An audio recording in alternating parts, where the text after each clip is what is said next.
Aquí estamos de regreso en De Todo Un Poco, que siempre te da más, y como les comentaba hace un rato, hoy empezamos tempranito el programa, empezamos a las 9:30. Estamos con Sari Méndez desde Aguascalientes, México. Hola Sari, buen día. Muy buen día, Rubén. Un gusto estar contigo otra vez. Saludos a todos quienes te escuchan. Igualmente, siempre es un placer, bueno, esta charla, esta comunicación entre países y, y bueno, cómo se acercan las distancias por este medio y bueno, también saber y preguntarnos cómo están pasando, ¿no? Con esta pandemia, con noticias de que hay algunas vacunas, con las contradicciones de la gente, de, bueno, que los antivacunas, que no vacunan sí, que el coronavirus es una mentira. Bueno, hay tanta infodemia, ¿no?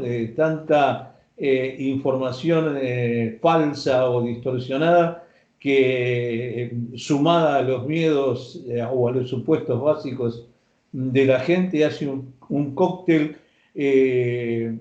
peligroso, diría, hasta en algún momento, ¿no? Porque acá estuvimos viendo que hubo unas marchas de anticuarentena donde había mezclada gente que por ahí están las antípodas en algunas cosas, pero coincidían todos en el salir de la cuarentena, en el que esto no existía, en que es una conspiración internacional y una mezcla de cosas que terminó contagiando a un montón de los asistentes a esta marcha, se contagiaron de esto que supuestamente no existe, ¿no?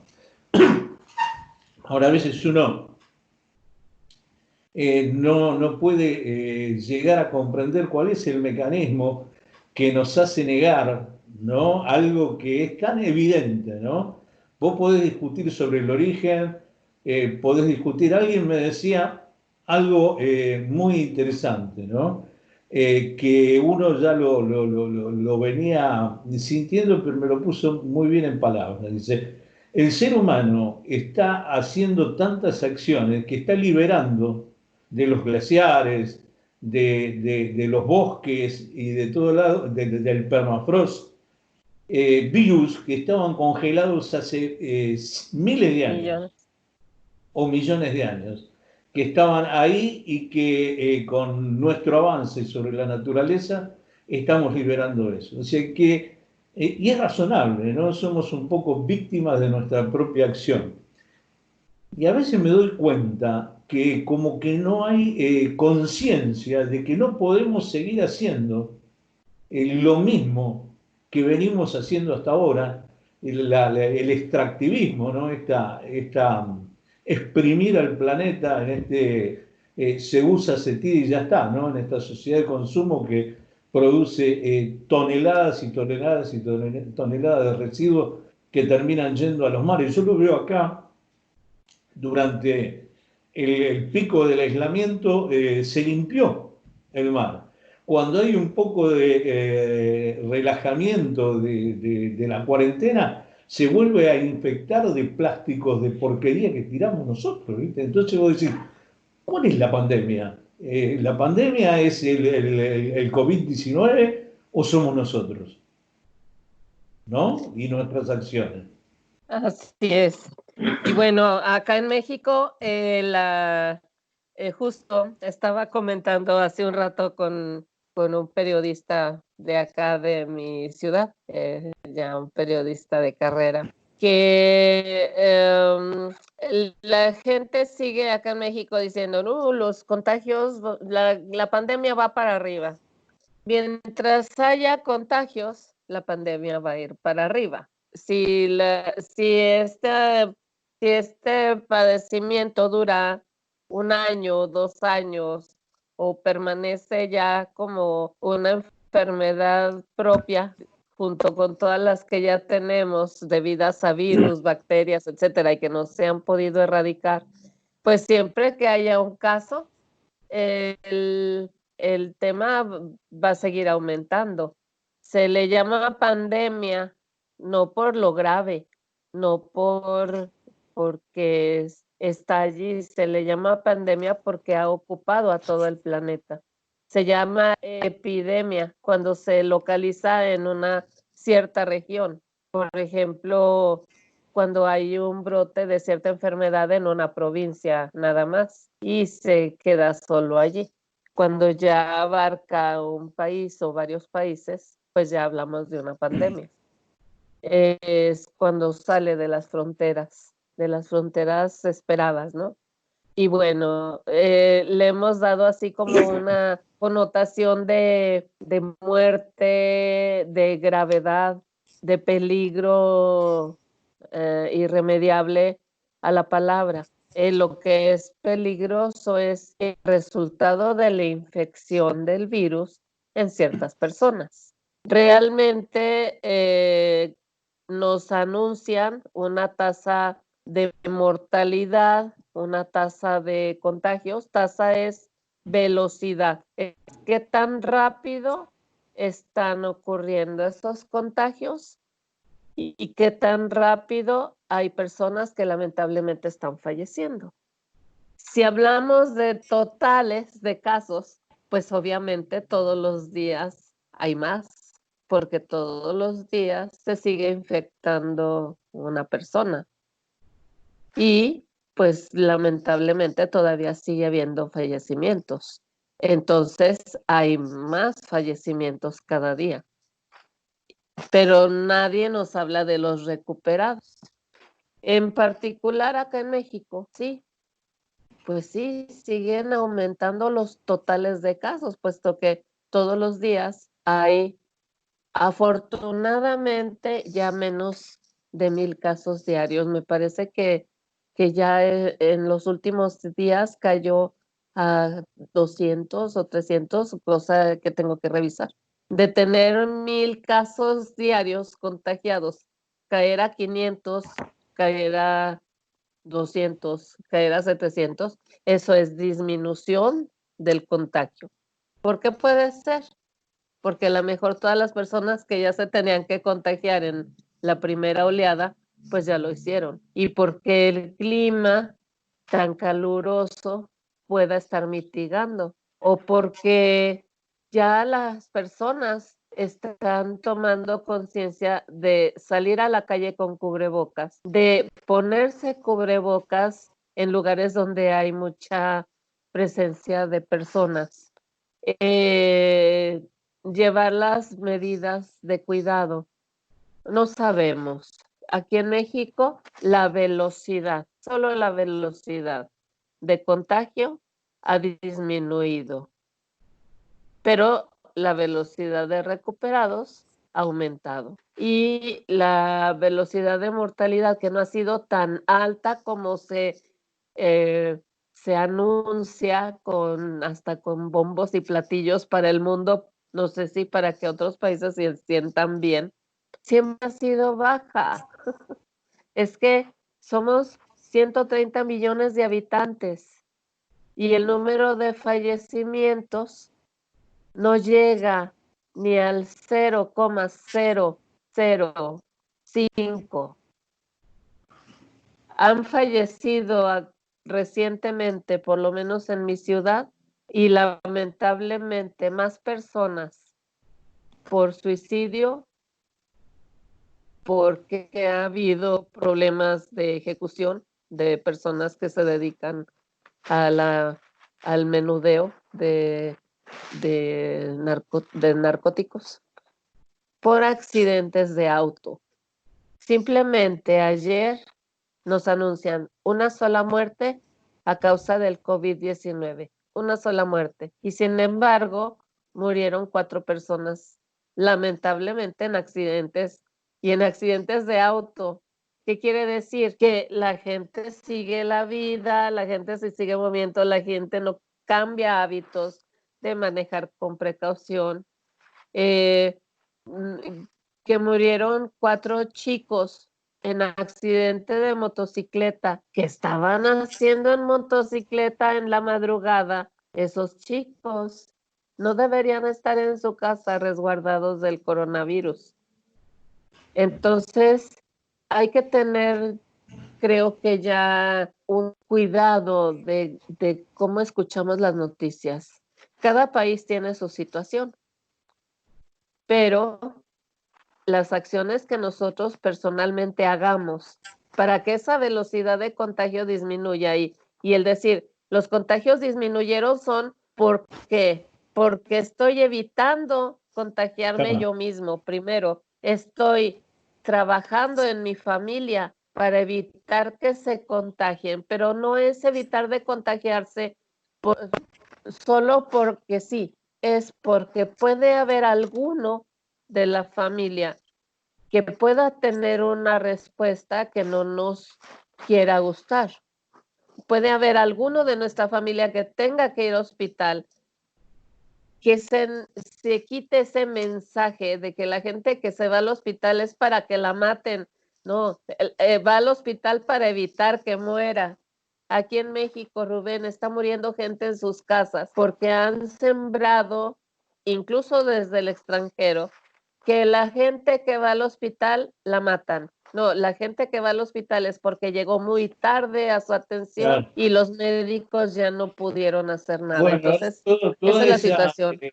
esa teoría conspirativa, ¿no? Que yo digo, no resiste el menor análisis, ¿no? Uno no puede estar complotado todo el mundo, todos los médicos, todos los infectólogos, todo el mundo para decir o hacer un mismo discurso. Lo que está haciendo es el resultado y también la experimentación, porque es algo nuevo, es algo que recién se está descubriendo. Las falacias decían de que no se hacían autopsias, totalmente falso.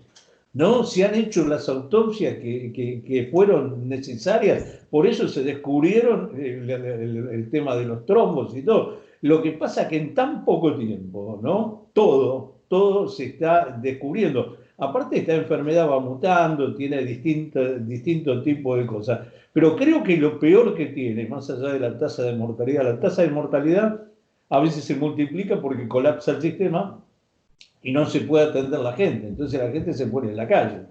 Pero si tuviera la atención necesaria, quizás no moriría, ¿no? Eso también. Lo que uno ve que se multiplica como reguero de pólvora, ¿no?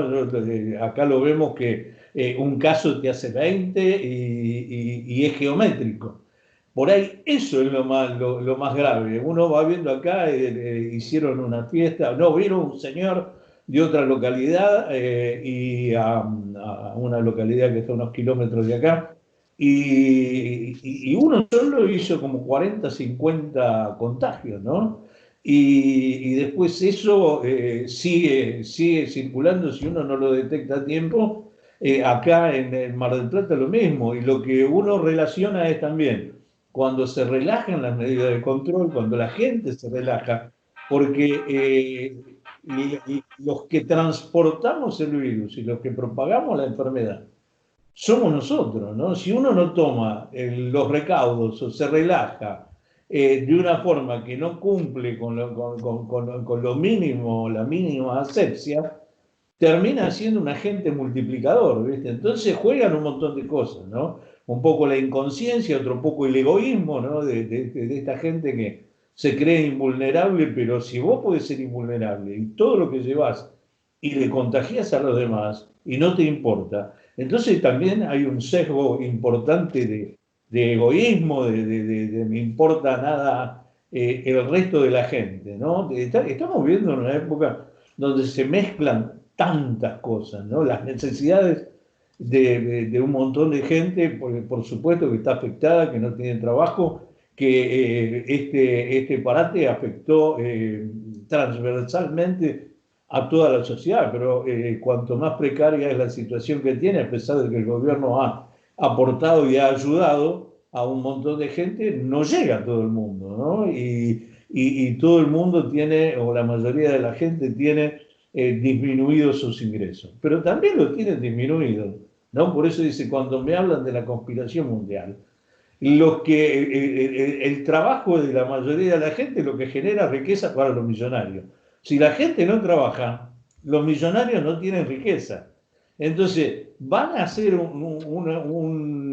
una ingeniería para que la gente no trabaje y ellos ganar menos, no me resulta razonable. Por ahí podría ser, ¿no? Pero yo no lo creo. Yo creo que esto perjudica a toda la humanidad, pero lo que lo va a perjudicar más es si no entendemos la enseñanza que nos está dando este problema que estamos teniendo, porque está poniendo en evidencia que se pueden limpiar los mares, está poniendo en evidencia que se puede limpiar la atmósfera, pero no tenemos la voluntad de hacerlo, ¿no? Seguimos haciendo lo mismo, seguimos haciendo lo mismo y seguimos haciendo lo mismo. Y estamos desesperados para hacer lo mismo.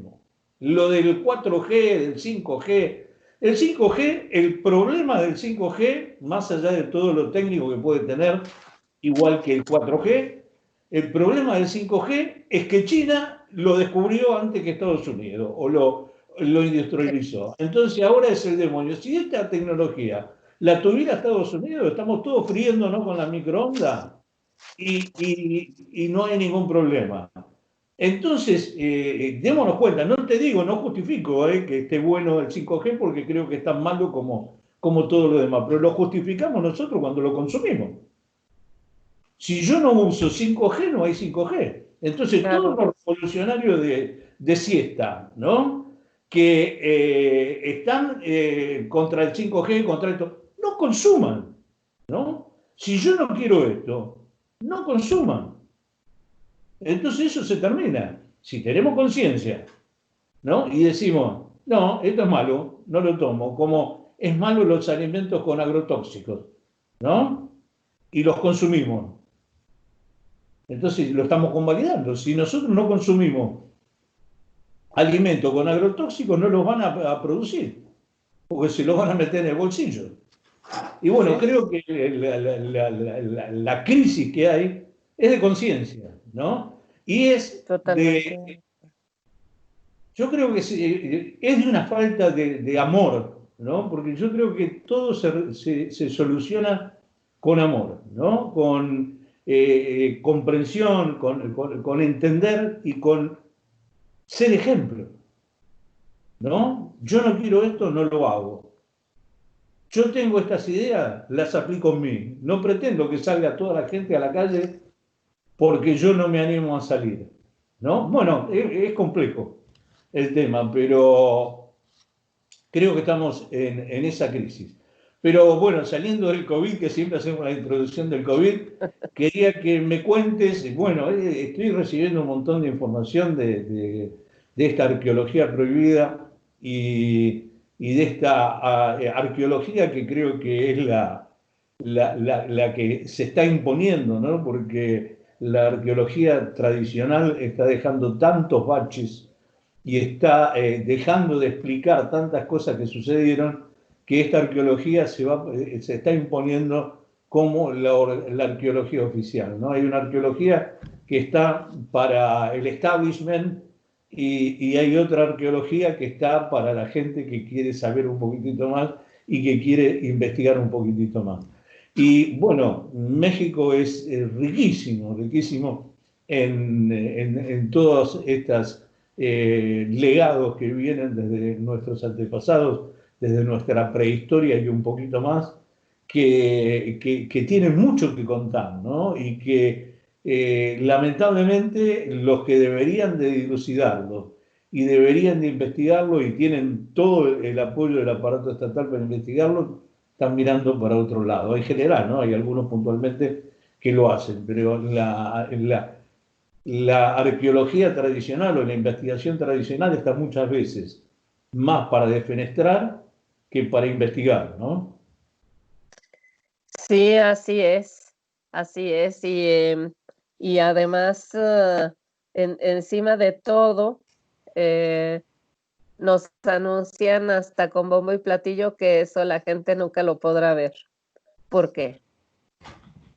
¿Por el peligro o porque se deteriora el sitio, pues no nos los den a ver en físico, pero pues ya hay muchos recursos tecnológicos para que lo podamos ver, una visita virtual, ¿por qué no? Y bueno, sí está habiendo acá muchos hallazgos arqueológicos en México. El que sonó nuevamente esta semana por algo que compartió un amigo de nosotros, Alfred Cañas. Él está en Estados Unidos y es del grupo que seguimos entre todos el tema de la neoarqueología y a través del cual tú y yo nos conocimos. Y él compartió una nota acerca de un hallazgo que ya se había anunciado, si mal no recuerdo, desde el 2015, de un túnel que se encontró en la en la calzada de los Muertos, justo frente a la pirámide de la Luna, en Teotihuacán. En Teotihuacán sabemos que hay varias pirámides, la principal es la del Sol, la enorme, que siempre nos presentan por allí, a donde suben, por ejemplo, en el día del equinoccio y el solsticio, a encontrarse con el sol, etcétera. Sí, es la pirámide principal del complejo, pues por ser la más alta. Pero también tenemos la pirámide de la Luna y esta ha resultado ser muy, muy interesante porque se han dado hallazgos impresionantes. Por ejemplo, en ella se encontraron muros como hechos de cráneos en la parte inferior de la pirámide. Muros hechos de cráneos humanos, así como en el Templo Mayor de Tenochtitlan en México. Como si en Tenochtitlan, que es muy posterior a Teotihuacán, se estuviera repitiendo cierto ritual o cierta conducta. En todas las culturas, pues la parte subterránea tiene una connotación ligada al inframundo. Infra es bajo, es el mundo de abajo. Ya sabemos, ¿no? Lo que hay arriba, hay abajo. Y pues claro que a medida que se han hecho los descubrimientos, ese inframundo se ha asociado con la muerte, pues ¿por qué? Pues porque se llegó en un momento a adquirir la costumbre de enterrar a los muertos y el enterrarlos obviamente quedan bajo tierra. Quienes nos enseñaron a los Homo sapiens a hacer entierros fueron los Neandertal. Eso está totalmente evidenciado, puesto que en Francia encuentran lugares donde hay entierros, incluso donde habían depositadas ofrendas y flores de los neandertales. No fue el Homo sapiens el que inventa los entierros de sus muertos ni adopta el ritual, ¿no? Desde el punto de vista de la prehistoria, ¿no?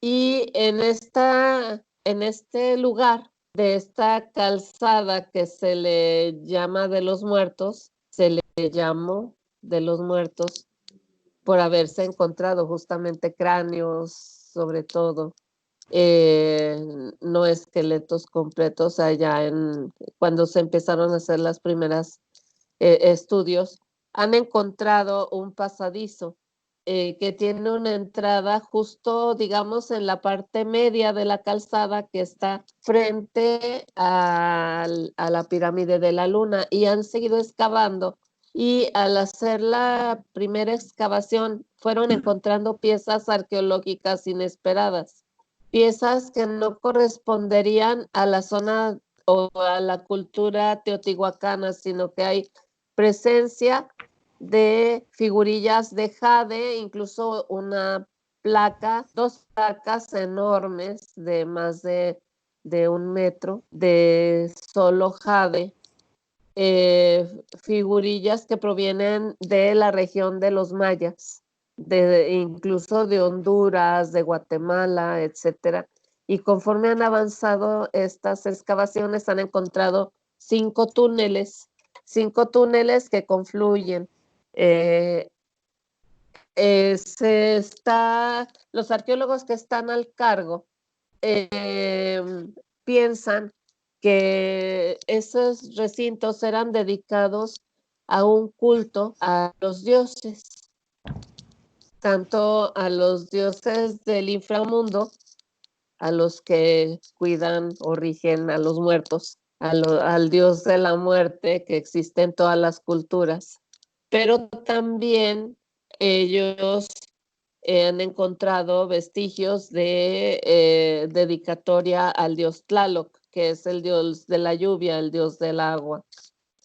La zona de Teotihuacán está en el Valle de México, es una zona donde pues las lluvias son intensas, son muy fuertes, pero solo en cierta época del año.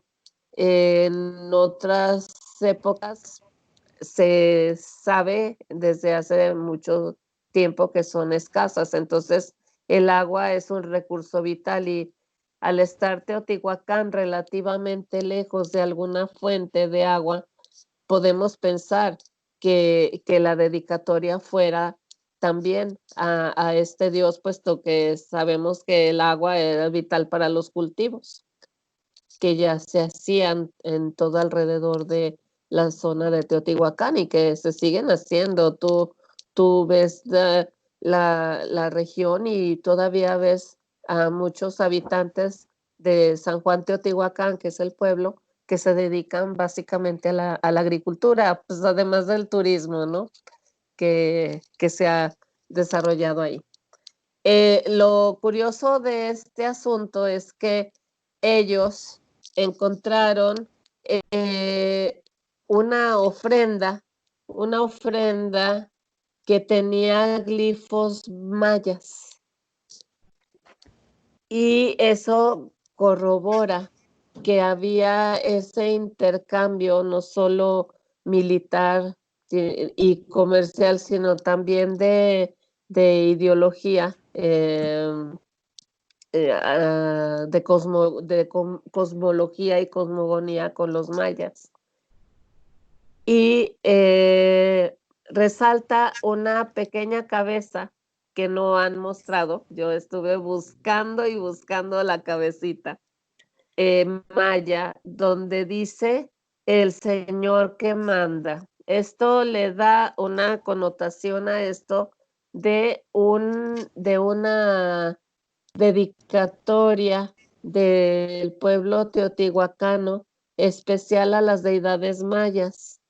Esto se sale totalmente del contexto que en Teotihuacán se llevaba a cabo la adoración principal a Quetzalcóatl y todo lo que habían atribuido, que fue traída más bien por los pueblos que le dieron origen a Teotihuacán y al pueblo azteca, de esa gran migración de las 7 tribus que vinieron del norte del país y de las regiones del este y del oeste y que confluyeron en algún punto que aún es buscado, el lugar de las 7 cuevas o Aztlán, de donde al inicio, yo recuerdo hace pues muchos años, nos decían, los aztecas partieron de Aztlán, el lugar de las 7 cuevas, pero no, ahora se sabe que 7 tribus vinieron, incluso desde Estados Unidos, desde la región de los Hopi,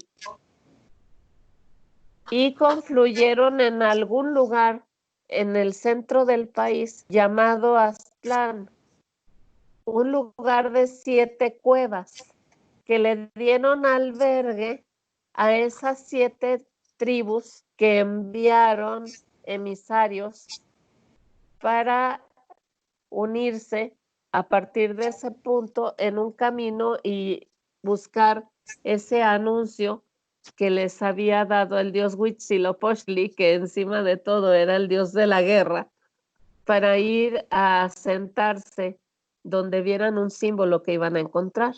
Pero esto es muy posterior a los teotihuacanos, cuando los aztecas, los mexicas en ese tiempo, que se dieron a llamar, migran y van pasando hacia el sur hacia Ciudad Capital, ellos ya encontraron abandonado Teotihuacán. Ellos pudieron haber hecho alguna exploración para, pues, hacerse de recursos que les sirvieran, pero no se asentaron en el lugar. Ellos siguieron su camino y dejaron esa ciudad abandonada así como estaba, la dejaron como sagrada. Llegaron hasta Tenochtitlán, encuentran el signo, el símbolo aquel que les habían señalado de un águila devorando una serpiente parada en un cacto, en un nopal. Y el problema que tuvieron estas 7 tribus que formaron luego el pueblo azteca era que estaba en un islote en medio de una gran laguna esta águila, y pues el problema fue cómo hacer el asentamiento y el gran palacio para que había ordenado el señor Huitzilopochtli para honrar a sus dioses superiores, ¿no? Entre ellos, obviamente, pues Quetzalcóatl, ¿no? Entonces, Teotihuacán no es contemporáneo a Tenochtitlán, es mucho más antiguo, es más contemporáneo al pueblo maya, pero la incógnita es cómo se estableció esa conexión. Caminaban, es que se necesita conocer México para entender por qué la incógnita de cómo se llevaba a cabo ese intercambio comercial y hasta militar entre los teotihuacanos y los mayas, porque Teotihuacán no es, al parecer, un asentamiento maya, no es que los mayas hayan viajado en grupo y se hayan asentado en el Valle de México y levantado Teotihuacán. Teotihuacán sigue siendo un enigma y por cada vez que hacen un hallazgo, el enigma se complica más porque pareciera que justo ahí también hubo como un desarrollo multicultural, y la incógnita más grande es por qué abandonaron, porque realmente sí parece haber venido una gran época de sequía. Sí parece ser que esa agricultura se afectó y la escasez de alimentos los pudo haber hecho ir, pero no es algo comprobable. El caso es que se han encontrado aquí esculturas pequeñas que incluso están correspondiendo a figuras que ya conocemos del Oriente, ¿no?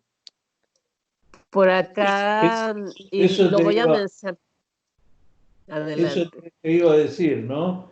La relación que hay, estaba viendo en un programa de History, creo que era alguien que relacionaba con deidades mayas con deidades de la India, ¿no?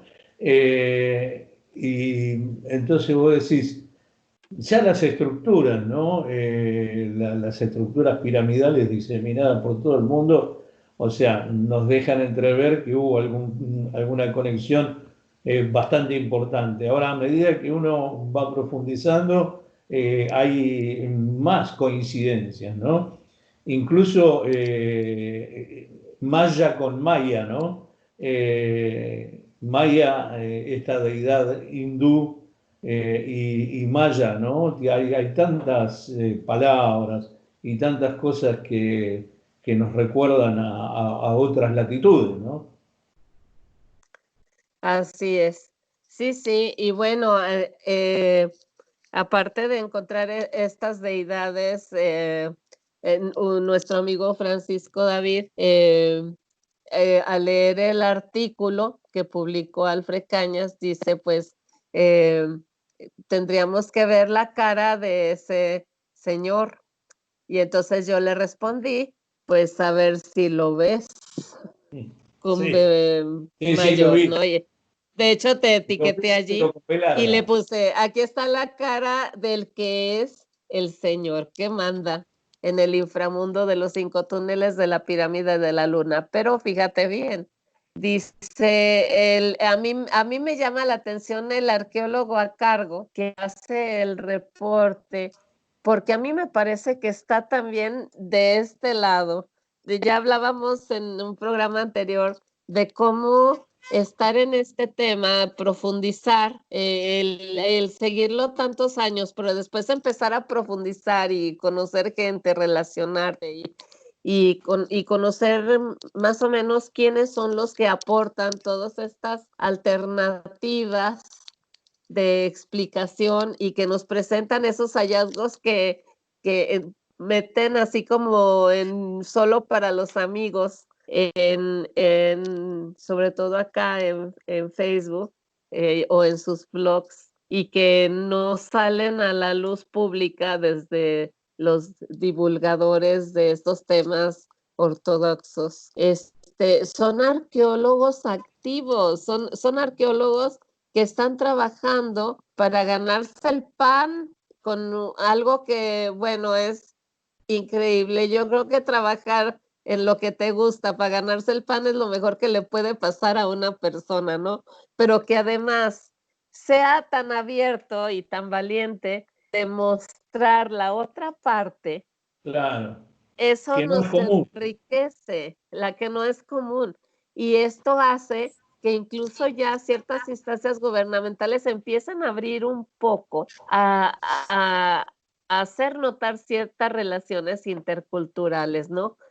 Quizá lo estén haciendo regional, ¿no? El pensar, no, pues cómo iban a venir navegando desde la India o desde China y a influenciar culturalmente.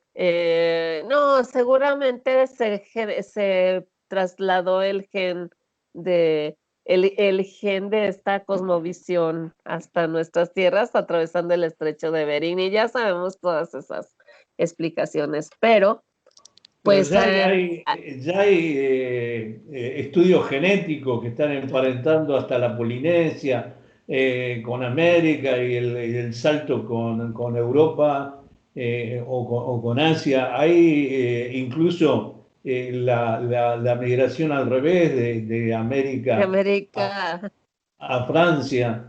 Lo que pasa es que es muy fuerte romper con todo esto, ¿no? Porque hay un grupo importante de profesionales que van a quedar en evidencia de la estupidez que portan, pues ¿no? sí. Entonces, el reconocer. Bueno, ajá, yo no la llamaría estupidez, yo más bien lo llamaría desconocimiento. El asunto que tenemos, la situación que tenemos Y por actual, un lado, creo que cobardía. tiene que ver con perdón. Por un lado, cobardía, porque hay que, para hacer y decir cosas nuevas, hay que sostenerlas. Y Claro. hay gente que no se banca, que le critiquen o que le digan todo esa jauría que sale a negarlo, ¿no? Hay gente que no se la banca. Y hay valientes que son los que hacen historia, que son los que desafían y los que prueban y los que sostienen, ¿no? Así es nuestra construcción desde el pasado, ¿no? Hubo un montón de tipos que fueron precursores, los condenaron en su tiempo y después, a veces tardíamente, los terminamos reconociendo como sabios, ¿no? Sí, sí. Y bueno, también yo lo puedo atribuir al desarrollo tecnológico, ¿no? Los primeros investigadores y que divulgaban, pues ellos se basaban en lo que veían y entendían con las herramientas a su alcance, ¿no? Y se quedó ahí plasmado. Yo sé, y tú también, que ha habido exploradores, investigadores del tema de la arqueología y de la paleontología que han hablado y que han dicho esto no es posible en este tiempo y de relatos antiguos, de libros antiguos que dejan ahí la incógnita. Yo creo que si no hubieran ellos, son pocos, dejado esa incógnita, no le hubieran despertado la curiosidad a alguno que siguió como formando esta cadena. Y pongámoslo estadísticamente, antes pues eran pocas las posibilidades de comunicación a nivel mundial de estos temas. Conforme aumentan los medios de comunicación y la forma de enterarse de lo que pasa de un mundo a otro, y que además pues tendemos a buscar la información de lo que nos interesa. Si a un chico le interesan los superhéroes, pues va a buscar información de los superhéroes. Si a nosotros nos interesa la arqueología, vamos a buscar la arqueología y vamos a dar tarde o temprano con estos autores que se salen de lo común y que nos hacen ver que las cosas no encajan. Yo te puedo decir que estuve cerca de 2 personas, una hermana de mi abuelo, que estuvo en los grandes descubrimientos de Tula, Hidalgo. Ella, por su cuenta, era una arqueóloga aficionada que estuvo ayudándole a un arqueólogo norteamericano que fue el que estudió la zona de Tula. Encontraron un túnel subterráneo en Tula y a ella se le retiró del proyecto. Entonces ella formó un pequeño grupo de personas de por ahí, se reunían y iban a seguir excavando con autorización, porque pues todo lo que encontraban era un aporte para un museo. Realmente yo creo que el 90% de piezas que hay en el Museo de Tula son del trabajo de ella. Ya Bien. falleció, lamentablemente, y pues lo curioso es que cuando encuentran ese túnel se le indica que se retire, pero además porque encontraron cosas extrañas allí y vinieron personas, ¿de dónde crees? De Estados Unidos, y ese capítulo está cerrado. Pero ella enferma gravemente, como si hubiera estado expuesta a una especie de radiación o algo así, que le afectó al final las articulaciones, al grado de ella seguir trabajando hasta donde pudo, pero ella murió por el tema de la artritis, y no se le encontró una causa Sari, a ello. Y el arqueólogo también tuvo por allí un lo deceso un mismo. tanto extraño, ¿no? ¿Qué habría allí? ¿Quién sabe? Pero estamos viendo lo que está pasando en Teotihuacán, y hay la controversia entre si primero fue Teotihuacán y luego Tula, o primero fue Tula y luego Teotihuacán. Allí te lo dejo. Un buen tema para la semana que viene, Sari. Claro que La sí. semana que viene saltamos el COVID y arrancamos con la arqueología. Perfecto. Sí, ya te piqué la curiosidad, porque estar cerca de un caso así y de niña, y que fue lo que me metió en esto, Rubén, y el que ella me enseñara lo que tenía en su casa y me decía, ¿qué ves? Y yo le decía, ¿ves? ¿Ves? Lo ves. Y ella me dijo, tú vas a terminar tarde o temprano metiéndote en esto.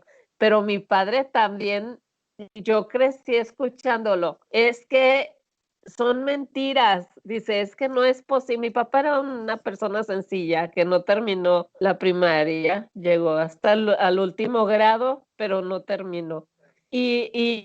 Pero él leía muchísimo. Yo creo que si él hubiera tenido la oportunidad, no por ser mi padre, hubiera sido de esas personas que hubieran volteado el mundo de cabeza con lo que se hubieran podido dedicar. Y él siempre decía, esto no es posible, que encuentres estas coincidencias, no puede ser. Bueno, Sari, un abrazo gigante y estamos en comunicación el miércoles que viene. Correcto, hasta la próxima Hasta semana, luego. Rubén, gracias.